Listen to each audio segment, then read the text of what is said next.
So, malapit na ako sa dulo ng Piña Avenue. Kasi ikot lang ako doon sa kabila. Mangga Avenue naman yun. Kasi ikot na naman ako dito. Yung dalawang ikot para maabot na 1 oras.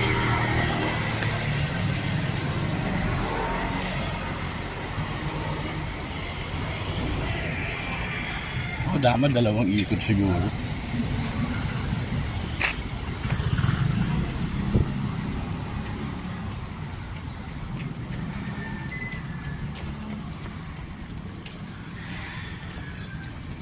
Ayan o, meron pa nga yung poste na ayan o, Raymond Cortez meron pa dito, hindi pa nataalis lahat na ng tarpaulin natanggal na, pero yung pangalan ko na may bond paper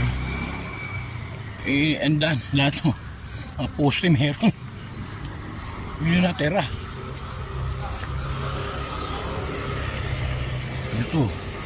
Ito na ako iikot.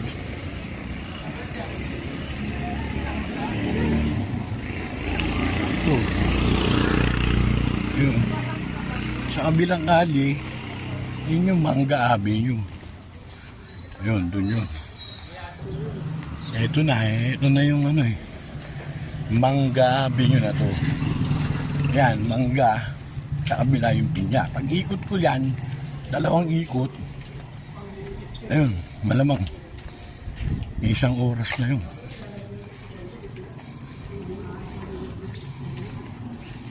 Mas marami sa kabila naglalakad kaysa rito. Sa Piña, mas marami naglalakad dun.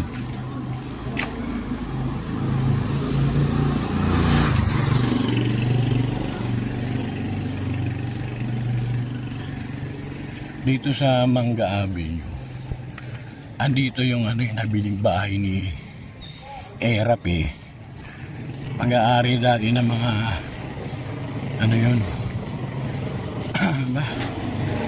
si Loren Ligarda, yung mga lola ni Loren Ligarda nung namaalam na, kaibigan ni nanay yun yung lolo't lola ni Loren Ligarda, nabili ni Erap dito yun ayun dun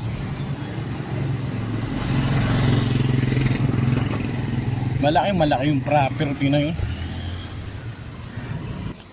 So na, malapit na tayo dun sa nabili ni Erap na property na pag-aari na yung mga lola't lolo